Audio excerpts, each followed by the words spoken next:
everyone. Morning, Mr. President. So may I ask our secretary to lead the prayer?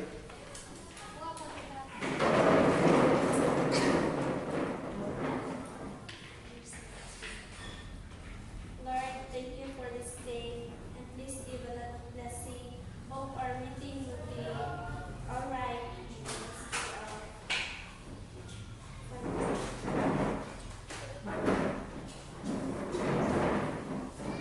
Bayan Maniliw. Furnace ng silangan, Alam ng puso sa liku'y buhay.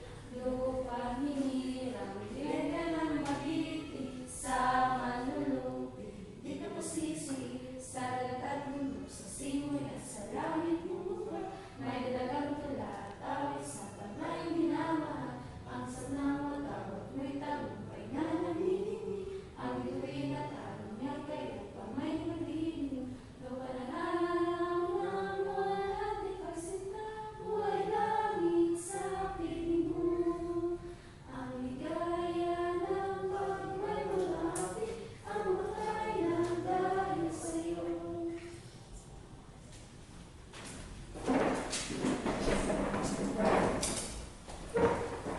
Good morning, everyone. Good morning, Kap. Morning up.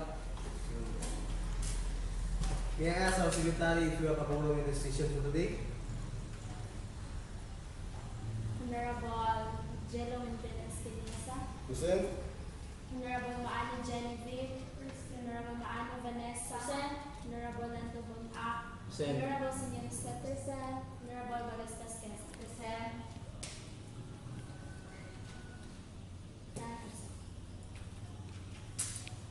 Okay, thank you, the secretary. So, all council is present, so we have a quorum for today.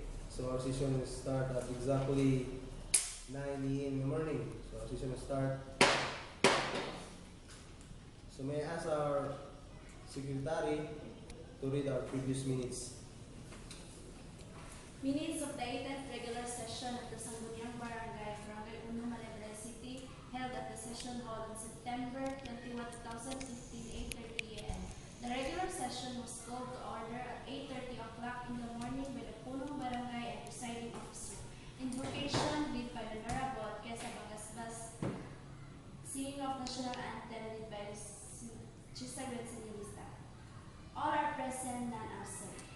All Sangguniang Barangay members are present. The regular session is in full force to transact official business.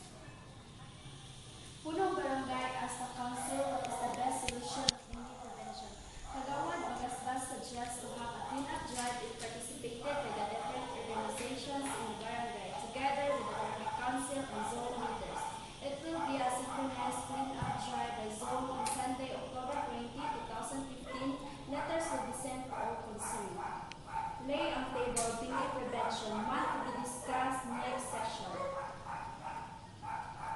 The session adjourned at 11:30 a.m. for motion of Kagawad Bagasbas, seconded by Kagawad Sinalista.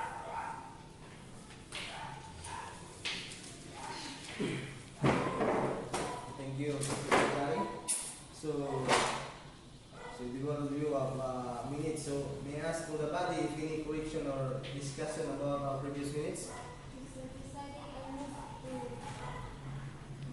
Presiding that the previous minutes as corrected as approved. I second it.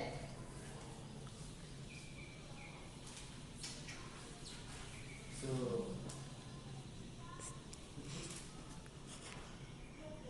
thank you, Kagawad Melista, for your motion. So our previous minutes is corrected and approved.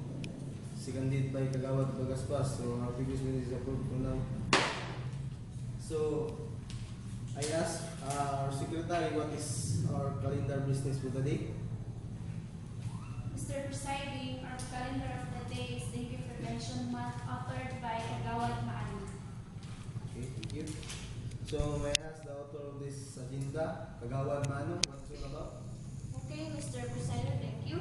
We talk about the problem our community with the partnership of the City Health,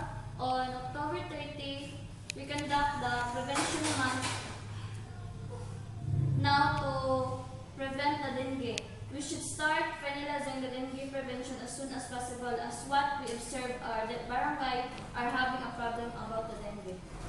Okay, thank you, Kagawad. It's good to hear about that we have to analyze what the main problem of our community. So, may I ask our treasurer what if you have enough budget for this kind of event this coming October 30? Mr. Presiding, we have a budget in our health. We have 20,000 allocated in health. It depends in the council how much allocate in this event. So, thank you, Ms. Treasurer. So, we have allocated 20,000 for health. So, may I ask for the council how much we're gonna cut this, we're gonna have to slice, we're gonna allocate this coming October 30 about dengue prevention month. So, may I ask for the body? Any Mr. suggestion? Presiding, Kagawad mo na. I suggest should allocate 5,000 pesos for snack and chance of our visitor of City Health. Okay, Kagawad. Muna for your suggestion. So, there's suggestion about Kagawad Muna that we should allocate 5,000 for lunch and snack for our visitors of City Health. Any suggestion from the body? Kagawad Muna.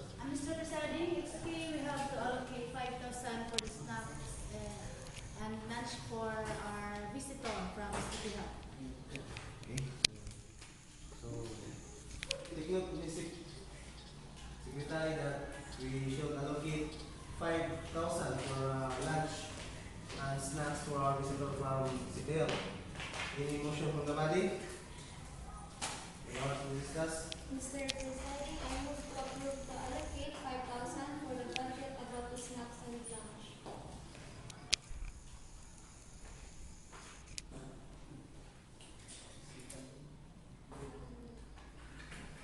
Magawad mo na? Mr. Presiding. Okay. So, there's a motion that we should allocate 5,000 by Kagawad Sinalistas, seconded by Kagawad Munag, that we should allocate 5,000 for snacks and lunch for our visitors from the City Health. Motion approved. So, I ask Ms. Secretary if we have others in our communications. Mr. Presiding, our others for today is about adult activities in our barangay. So, thank you, Ms. Secretary. So, we have others. We have our activities in our barangay. So, yes, Kagawad. I move to adjourn this meeting because it's almost lunch. There's a motion by Kagawad Magaspas that we adjourn. So, seconded by Kagawad Sinalistas. So, I move that our session today is adjourned at exactly 12 noon in the morning on October 15. So, session is adjourned.